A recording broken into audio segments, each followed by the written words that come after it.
Welcome to Combat Mission Cold War. Crazy Ivan!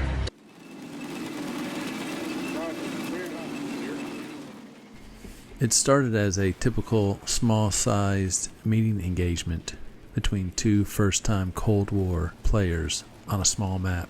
I was the US, Demigod from the Combat Mission Discord was the Soviets. By typical meeting engagement, I mean things like cross-map tank duels. By the way, why are those Soviet tanks so hard to kill from the front? Probing infantry and long-range missile fire. Then with 10 minutes left, the battle completely changed. Crazy Ivan! There was pandemonium, utter chaos, Soviets charging in their BTRs, Rambo joined the Soviet tank crews, an unorganized, confused orchestra of death and mayhem. Wrath of God type stuff. Exactly. Fire and brimstone coming down from the skies. It's dogs and cats living together. Mass hysteria. Enough! Before we get into the specifics of this crazy game, let's go over the terrain analysis and force selection. The terrain analysis on this map was actually very straightforward because it is a small flat map with a few buildings in the middle and some scattered trees throughout. There are three objectives all located in the middle of the map. There is a major objective which is in the center of the map, and then each side also has a minor objective closer to their side. Because of the flat and open terrain, it was clear to me that it was going to be very difficult to grab an objective and hold it. So I determined that the best way to win was going to be to kill the enemy and contest every objective. There are not that many locations for enemy infantry to occupy, so my plan was to spot the enemy, give enough fire to hold the infantry in place, and then blow them up with heavy artillery. After the artillery fell, I would try to win my side objective and contest the other two. For force selection, I started with a Berlin mechanized battalion. I had two platoons from A Company with a forward observer, a machine gun team. I added a grenade launcher team, and then I chose a vet, a regular, and a green squad. Then with the headquarters company, I had the scout platoon that has 4 squads and 4 dragon teams. I kept the tank platoon with 3 Rise and 1 TTS tank, and I kept the heavy mortar platoon with off-map mortars. These 107mm mortars were the cornerstone of my plan. They were intended to be the primary method to pin and suppress the enemy before a close assault by infantry from the A Company squads. I also got a Vulcan and 2 of the cheapest attack helicopters. Turn 1 start. On the left, 3 of my 4 tanks rushed the tree line. I was expecting their supposedly superior spotting to give them an advantage, but one is knocked out by an ATGM right as he sees a spot. The other tank fires and misses. Next turn I pull back, but I am able to get a KO on 1 BTR. For my plan, the most important action is going to be on my right, where I have a scout team and an MG team rushing to the back side of the middle objective. I don't dare go further because I know the BTRs are faster and have a better avenue of approach. I ordered the lead 4-man scout team quickly to the trees and then slow crawl forward because I am expecting contact. The turn ends with 2 sound contacts, and the team overperforms, halting the advance of up to 12 Soviet infantry contacts. Their performance is worthy of watching.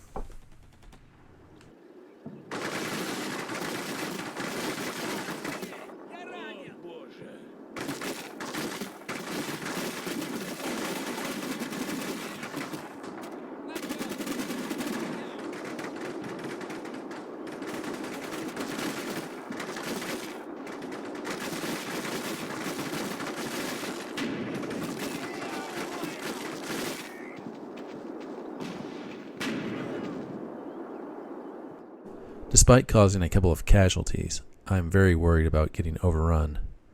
so I deploy a grenade launcher team and redirect a tank to lay down area fire.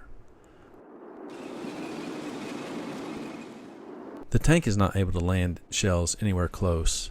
The grenade launcher team does eventually get a few rounds in the area.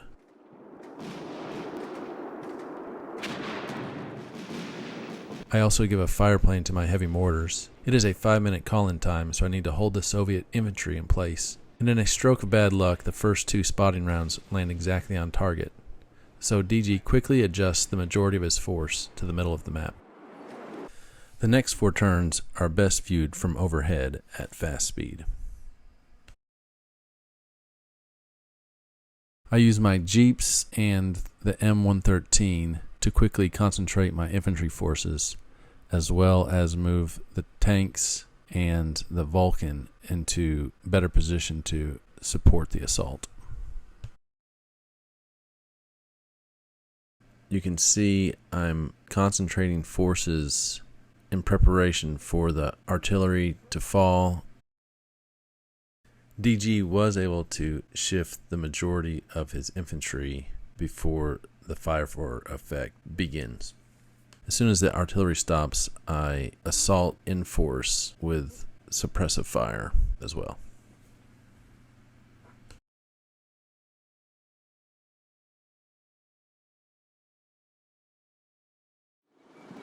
This is a better view of the actual assault. 8 teams press forward while the Vulcan, 2 tanks, and another grenade launcher team lay down area fire on suspected enemy positions.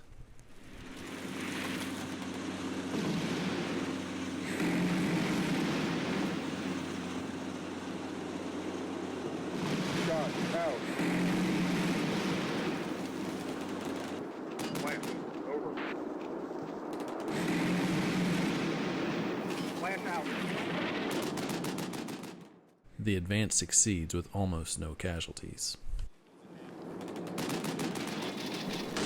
2 turns later, I press the assault into the 2 buildings in the middle of the map. My heavy mortars have been adjusted onto DG's new location. Tanks and grenade launchers provide suppressive fire.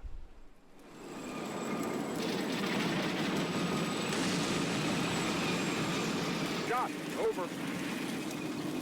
Shot out.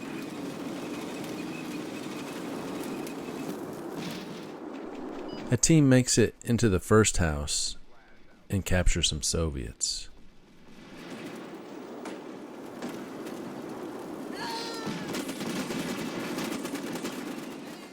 Another team barely makes it into the second house and gets gunned down right away. On the far right, since there was a lack of resistance in the previous assault, I order a half squad to the corner of DG's objective. They make it and hide. With 15 minutes left, my first attack helo arrives. DG had been erasing my infantry with 2 Shilkas, so I was hoping he had run out of ammunition. Turns out he had 3 Shilkas, and they all still had ammo, so my helo captain decided he was not interested in joining the battle. My TTS tank gets a first spot and fire on DG's armor again, but as with the other 2 times, the shell bounces harmlessly off the front. 2 turns later, I try to shoot and scoot again, but DG gets a 1-shot kill. I later hit his same tank with a Dragon, and like before, the tank shrugs it off. This brings us to the wild Crazy Ivan part of the game. It begins at the 9-minute mark, with a Shilka doing a safety blitz into my backfield. Other armored vehicles press forward some, and one of my squads gets a kill on a BTR with a law.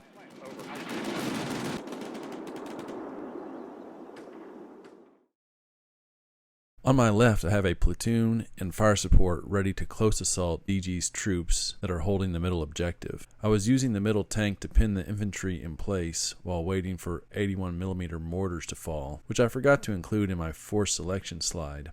On my right, I have most of a rifle platoon and the scout platoon. They have 3 tasks. 1, holding DG's infantry in place. 2, trying to snipe armor with dragons. And 3, waiting on my second attack helicopter and the heavy artillery to fall.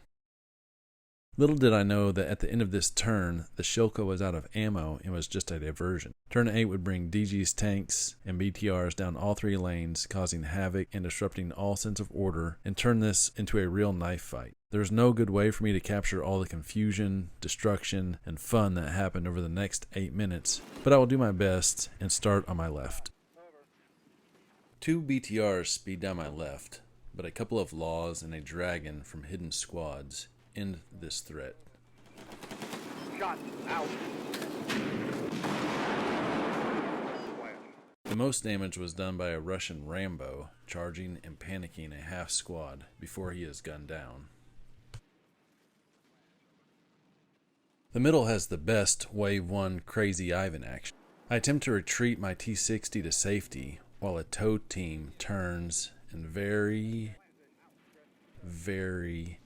carefully aims and hits a tree. Well done. I was still worried about the Shilka when around the corner comes a Soviet tank. Fortunately for me, the Soviet armor targeted some infantry rather than taking flank shots on my very exposed tanks. This is the paused game before the start of turn 7. Since the Soviet armor had flank position on my tanks, I decided to get them out of the way and use my infantry and tow team to target the Soviet armor. You can see the back blast from the tow team that fired right as the turn ended. This second shot also misses. If you watch carefully, you can see it. Law teams take out the 2 BTRs, but as my tanks move forward, Crazy Ivan Wave 2 catches my middle tank from the rear. Flash. Out.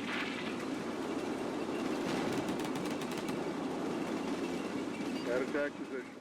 I was moving the T-60 to try to get some cover from houses and trees and potentially flank the Soviet tank, and I moved directly into the path of this BTR. Friendly infantry quickly destroyed it.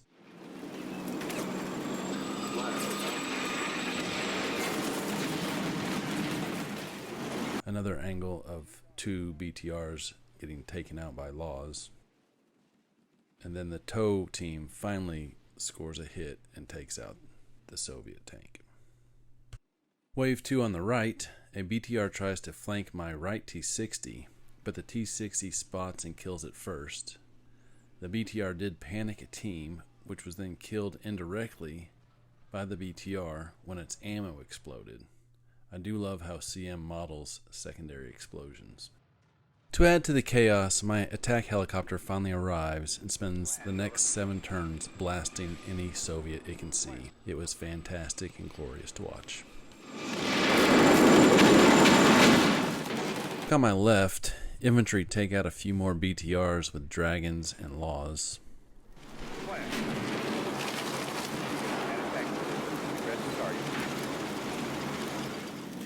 But the main action continues to be on the center right, where Crazy Ivan Wave 2 is surrounding and hunting my final T-60. Unfortunately for Ivan, I get lucky with my shoot and scoot orders, and the T-60's superior spotting compared to the BTRs leaves them little chance. Fire for effect, over.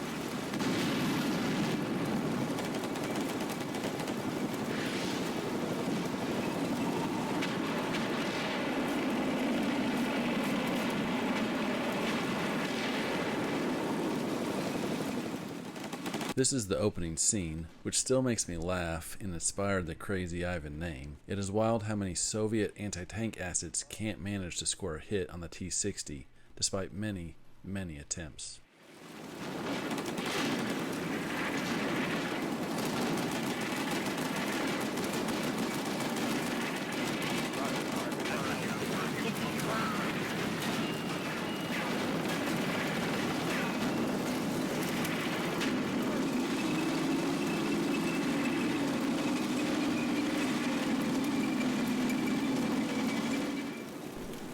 The T-60 hunt continues as yet another BTR comes down the right flank. Ready to engage. Shot out.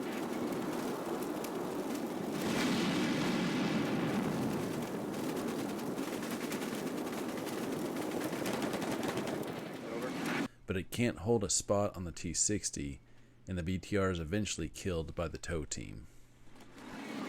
Ready to engage. Roger. Clear.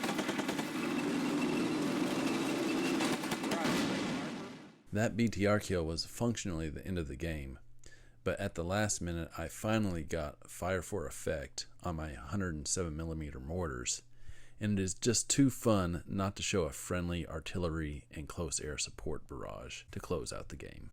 The end result of this extremely fun game was a U.S. Army tactical victory. I suffered 72 casualties, 33 from the Shilkas, and had 92 men still okay. DG had 167 casualties with 58 men okay. He also had 24 armored vehicles lost and 2 tanks lost. Compare that to my 3 tanks and 1 M113 that I lost. Thanks to DG for the great game, and thank you all for watching. I'll see you after.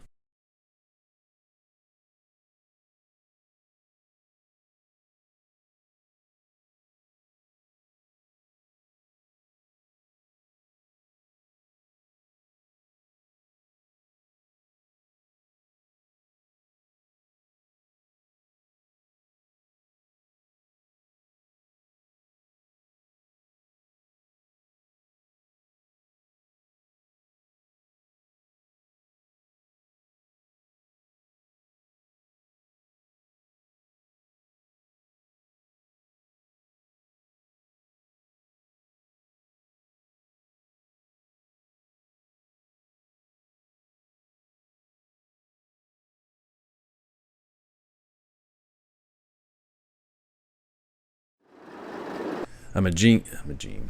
Jesus.